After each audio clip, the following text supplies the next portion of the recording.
दक्षिण सोलापूर तालुक्यातल्या गंगेवाडी इथल्या मतदान केंद्रावर व्हीव्हीपॅट मशीनमध्ये तांत्रिक बिघाड झालेला आहे आणि व्हीव्हीपॅट बंद असल्यामुळे मागच्या 15 ते 20 मिनिटांपासून इथलं मतदान थांबलेलं आहे। 2 वेळा हे मशीन बदलून पाहिल्यानंतर देखील मशीनमध्ये तांत्रिक अडचण ही येतच असल्याची माहिती कळतेय आणि मशीन दुरुस्तीसाठी आता इंजिनियर्स बूथकडे रवाना झालेत आणि गरज वाटलं तर मशीन या ठिकाणचं बदललं जाणार असल्याचं कळतंय।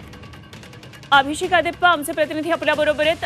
अभिषेक, दक्षिण सोलापूरमध्ये गंगेवाडीमध्ये ईव्हीएम मध्ये बिघाड झाल्याचं कळतंय, काय नेमकी पुढचे तपशील येत आहेत?